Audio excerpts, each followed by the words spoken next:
Welcome to Prime 9, the countdown show that covers the very best in baseball. Guaranteed to start arguments, not end. This week, it's the 9 best bloopers we've ever seen. Why 9? That's baseball. 9 players, 9 innings. Prime 9. Look out. Oh, Truth be told, bloopers have always been a part of baseball.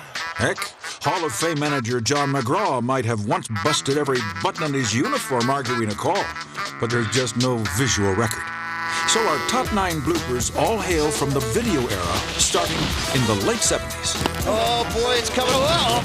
And this painful throw by the Phillies was one of the first. Don't worry, Gary is still hanging in. Since then, thousands of bloopers have filled the screen. Ouch. Welcome to the Metrodome, Butch Husky. Make the light it. And it sure was hard to pick the very best. Look at that play. Believe it. Look at that play. But after lots of back and forth, we now present the top 9 bloopers we've ever seen. That was the worst base running in the history of the game. Starting with number 9 on Prime 9. What do you think I should do? Take him out or leave him in? All right, I'm going to take him in. Tommy Lasorda is one of the most beloved characters in the game. To describe Tommy's got great spirit and a lot of it. Nobody thought we could beat the team who won 104 games. Nobody believes this. Tommy was just happy-go-lucky. He wants to be in a limelight type guy. That's just the way he is. He said Tom Lasorda is the finest manager he's ever played. He's the type of guy that he can make light out of the worst situation. Have a good day. Come on. Let's all have a good day. And Tommy was set to have a really good day at the 2001 All-Star Game in Seattle, for he was back on the field. Tommy was our honorary coach, and he was coaching third base. Vladdy gets a ball in on his hands. Bat shatters, the barrel goes flying to Tommy. Tommy backpedals. And takes out the third base coach, Tommy Lasorda. All of a sudden, I turned and I looked, and here comes this bat at me, right at me.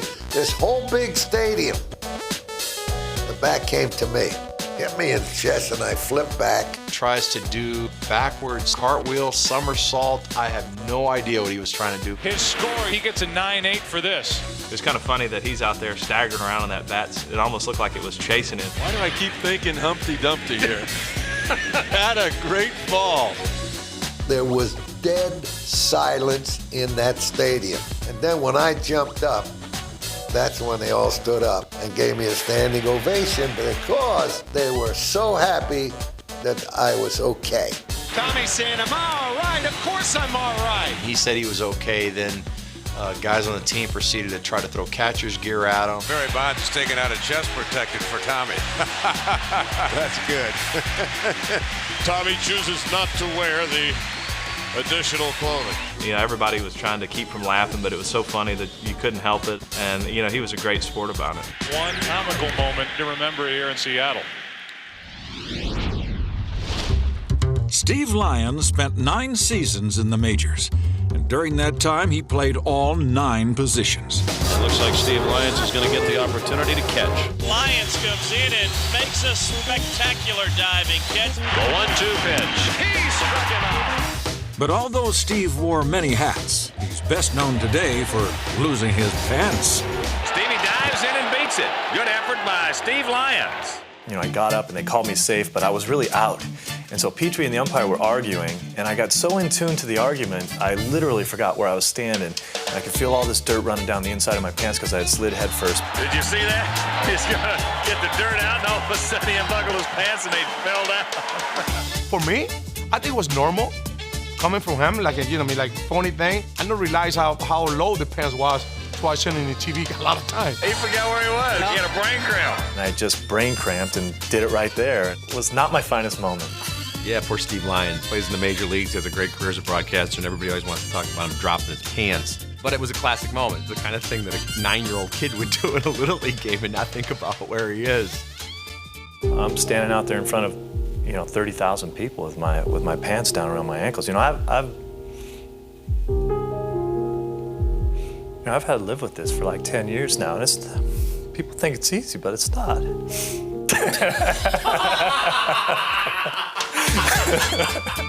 Jeez, I don't think that's really the proper place to do that. A brief moment in time, but a date with destiny. You got to be remembered for something, and for me, it will never be hitting a home run in the World Series. I guess it's just going to be the pants. Welcome back to Prime 9, featuring the 9 best baseball bloopers we've ever seen. The first 2 are in the books, which means it's time for number 7. Mild-mannered Paul O'Neill is the source of our next blooper. Wait a minute, did we say mild-mannered? O'Neill obviously is not happy, and that's not unusual for Paul. Throwing the bat, and he's going to fire his helmet. O'Neill was a guy who just a great amount of competitiveness, but could be his own worst enemy sometimes. O'Neill throws his bat down, and he could very well be tossed out. He's a little upset. Get that camera off me. He was a tremendously talented player, but he was a guy who I think at times could be held back just by his own intensity. There was no more prime example of that than him kicking that ball in Philadelphia. Base hit right field. I remember critical part of the ball game. Paul O'Neill's charging the ball, and we're thinking there's going to be a play at the plate. Base hit right field, but they're going to have to hold Jeltz at third. Going now, the ball gets away from O'Neill. He kicks it to Benzinger. No, I do not believe it. As he was juggling the ball, he got so frustrated, and he actually kicked it. Off the hand, off the shoulder, off the head. Watch this. Boom! It was as perfect a kick as you will ever find. I don't think a guy could ever plan to kick a ball any better than Paul kicked it on that night. This was one of those rare times when the blooper actually prevented a run. The runner that was on second base was going to go home, but the third base coach is holding the runner up. Steve Jeltz had to hold up because of the line drive past Benzinger. We got out of that inning without the run scoring, so that was a perfectly placed punted relay throw. The Cincinnati Bengals are on the phone. They tell you that if you cover baseball long enough, you're going to see things that you've never seen before, and that was certainly one of the top 10 of things that have happened that I'd never seen before, and I haven't seen it since. You will never, ever again see this, so take a look. Canadian-born Larry Walker had one of the best arms in baseball. But you can't throw anyone out if you give away the ball. Piazza hit a fly ball in right field line. In the inner right field, Larry Walker in foul territory. Offerman tagged up at first and got all the way to third. And Walker doesn't know how many outs there were. But not because I couldn't throw him out, but I handed the ball to I think he was 12 years old. His name was Sebastian Napier. I never forgot his name. And I think Walker gave the ball to a fan. He thought that was the third out. I realized what I did, obviously, is I took 4 or 5 steps, ran back, grabbed the ball. He goes back to get it, though. That's what's funny. Yeah. What if the kid doesn't give it to him? Ball go in the stance, a dead ball. So he should have just leave the ball to the fan. But he got the ball and threw it in like it was going to be a regular routine play. As a member of the Dodgers, we're on the bench, and honestly, we're on the ground right now. And even his reaction, I thought was priceless. Maybe if we live right, we'll never see it again. And you'd be wrong. Agbayani will make the catch. Kemp will tag. He scores, and Agbayani goes in with 3 outs. 2 runs will score. Burks is in. Agbayani gave the ball to the fan. He thought there were 3 outs. Down the line towards the corner, Hollins goes over, crosses into foul ground, reaches up and over the sidewall to make the catch. And he flips the ball into the stands, doesn't realize that's the second out, and a run will score. Hollins pulls his hat down over his eyes. He can't believe what he just did. Damon back, battling the sun, still battling it, and he makes the play. And he forgot how many outs there were, and they're going to wave home Turner. The Yankees trail 3-1. That's an embarrassing moment for Johnny Damon. He knows it. You see, others have done it, but none quite like Larry. I'm surprised Walker remembered to show up tonight. That is the worst, isn't it? Fortunately for Larry, it didn't matter. The next batter, Tim Wallach, took Pedro Martinez deep. Tim Wallach, a 2-run homer.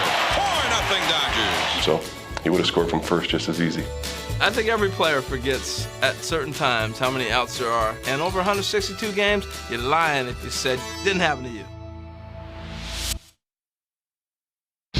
Welcome back to Prime 9, featuring the best bloopers we've ever seen. Right off the bat was Tommy Lasorda. and Steve Lyons dropped in at number 8. Paul O'Neill then got his kicks, followed by we forgot. Oh, well, here's number 5. Baseball has brought us countless bloopers on the base paths. Oh, hey! Oh, my. Feet don't fail me now. But this trip around the bases by Ruben Rivera is by far the best. The 1-0 pitch is a fly ball into right field, fairly deep. Back on it, Gallucci. He makes an over-the-shoulder catch, and he can't come up with it.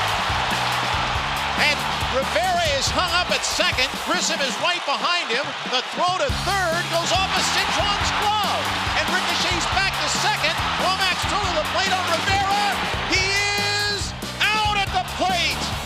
Okay, let's break this down through the eyes of those who were there. I was the one that hit the ball.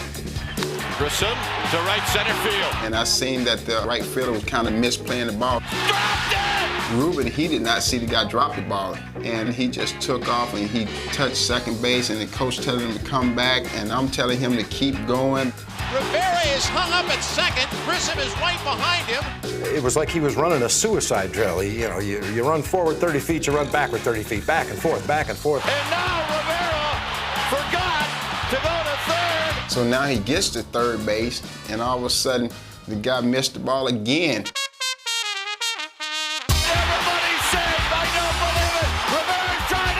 Ruben is out of gas, and we knew all along that he was going to be out by a mile. And he's out by 5 feet at the plate. It was a crazy play because he didn't know what to do, and I don't think the players did after a while because he was touching every base and going back and forth. And that was the worst base running in the history of the game. I think everybody in the ballpark got a laugh when it was all over, I think except for Lou, who was the manager. I do not believe it. What was he thinking?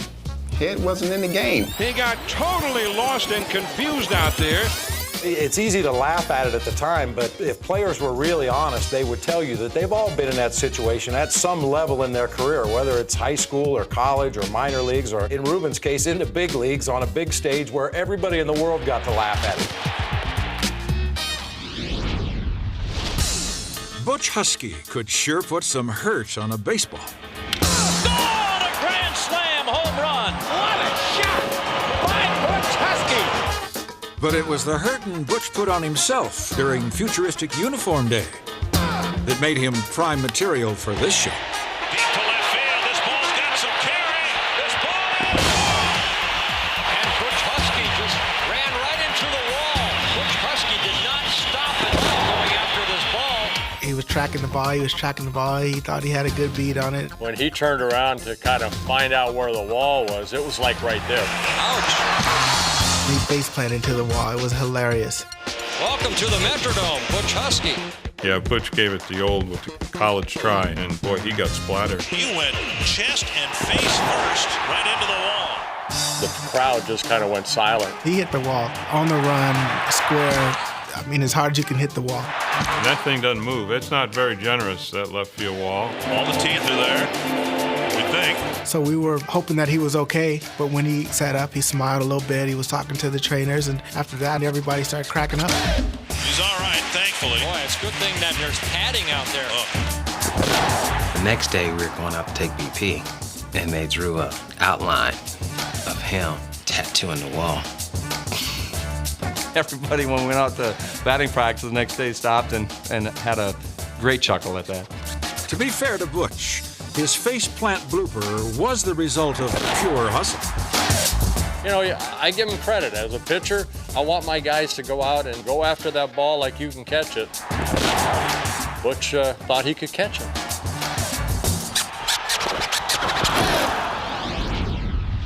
You might have thought that Tommy Lasorda's Bat Ballet was the best blooper ever at an All-Star game. No, head down, Tommy! Oh, no. But that's not the case. You see, in '93, Randy Johnson decided to have a little fun with fellow lefty John Kruk. John, being a great career hitter, knows how hard it is to face a guy like Randy Johnson. Lefty on lefty. You know, I don't know how much he owned Randy Johnson at the time. Probably not much because Randy owned everybody. John Kruk standing himself off. It was up 2 or 3 feet over his head. Watch the reaction of John Kruk. Would you say his heart is palpitating a bit? Kruk didn't have an idea where he was going to put his helmet on backwards, sideways, or whatever, because he was scared to death. Randy being Randy, he's going to be competitive, not going to let you get a hit. That was one of the situations where, you know, the first pitch, yeah, get back off the plate. You're not going to get a hit this time. The Crucker got the message, and Johnson had the plate all to himself. Look at the next step. I don't blame John one bit for going toward first. And you can see him smiling. Looked like a rope was on his right leg. And he bailed out again at the breaking ball. He wants no part of Randy Johnson. None. It was really fun to see that situation and his reaction to Randy throwing side-on sliders to him up there. You knew that was coming. John had no chance. When I stepped in the box, I said, all I want to do is make contact. And after the first pitch, I said, all I want to do is live. And I lived. So I had a good at-bat. How is it possible that this would have been gamesmanship in the All-Star game, that perhaps Johnson threw it up there intentionally to elicit this kind of response? I don't think so. Wasn't staged or anything. It seriously just kind of slipped out of my hand. You think the big unit just told a big fib? He did that on purpose. He did it on purpose. Well, Randy doesn't get mad at me, but we had both played in that All-Star game, and I said to him, did you do that on purpose when you threw that ball over Crook's head? And he kind of looked at me and smiled, and he winked at me like, yeah, you know, of course I did. Well, I don't know anything about that, but it sure looked like that they may have. But really to see Major League guys being intimidated, I'd have to say that was probably the funnest moment.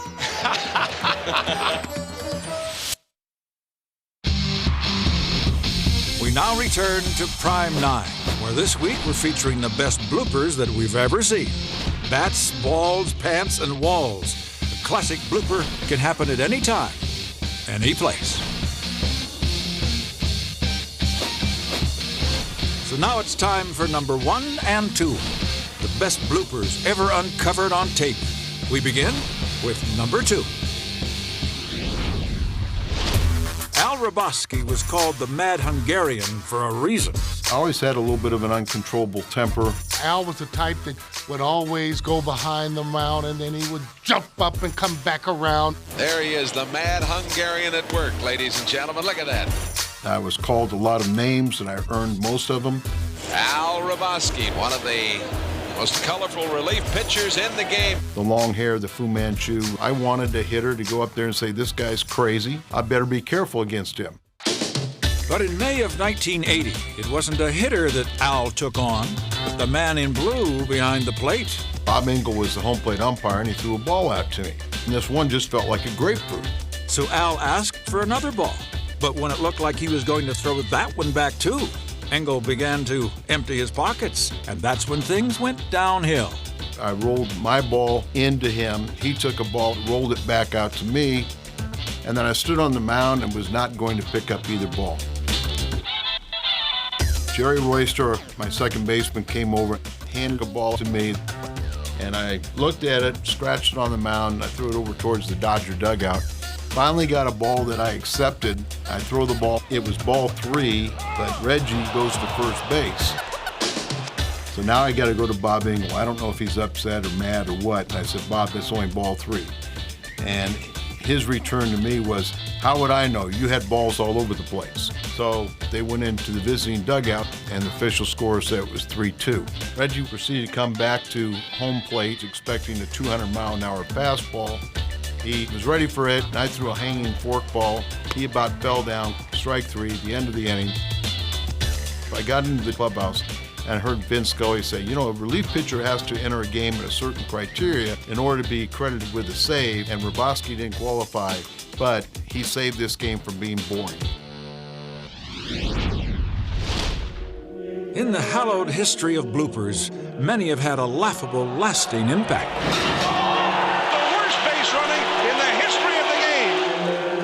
But one stands alone at the head of the class. Jose Canseco getting hit in the head. High fly ball, right field deep. Canseco back to the track. Look it out. He is off his head, it looked like. And over the top. A home run. Jose, come on, man. Canseco kind of staggered around after the ball, and then the next thing I know, I saw the ball over the fence, and the umpire, was ruling it a home run. I had the advantage to have a replay, and when I saw it, I couldn't help but laugh. Look at this! I think if you look at him, he's going back and he's gauging it. He sees the ball. Canseco goes back to the wall. He looks like he's checking the ball. He looks at the wall, and next thing you know, it hits him in the head. Hits him right in the head. He goes over the top. When it hit off his head and bounced over, my first thought was, wait, I can't say what it was on the air, but it was one of those things, you got to be kidding. Did I see that right?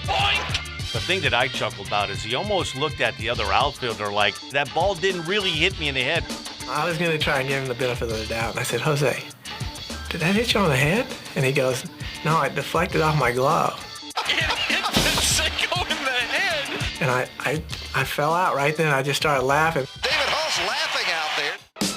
This Week in Baseball has its lead piece of video. Watching him crashing back for a play that really could have been made, the ball hitting off his head and going over the wall, it actually ended up being pretty funny. Funny for the guy who got the home run, but Jose felt otherwise. Oh, he was definitely embarrassed, but the embarrassment doesn't start till you get back in the dugout and everybody starts talking about you. And everywhere you went, it was played on every scoreboard. So he was never able to get away from it, and we had to talk about it every time he saw it. Jose, you've hit a lot of home runs, you did a lot of great things, but that shot will live forever. To misjudge a ball that bad, number one, and then for it to have it hit on your head and give a guy a homer? Oh, there'll never be another one as good. That was a beautiful thing. Although Jose stands head and shoulders above the rest, there is one other blooper at the wall that's worth seeing, for it is indeed one of the very best. Rodney McRae didn't make our list because his smash-mouth effort took place in a minor league game. Still, we had to wonder, what was the last thing that went through Rodney's head besides the wall? I was just really playing hard and going after a fly ball, and actually the fence got there a little sooner than what I thought. The fact that Rodney would run through a wall to play in the big leagues helped get him parts of 3 seasons in the show. Here's McRae racing for the plate with a tying run, and the White Sox have tied the game. But though his time in the majors was short, he will forever be enshrined in our Blooper Hall of Fame. That's our Prime 9. What's yours?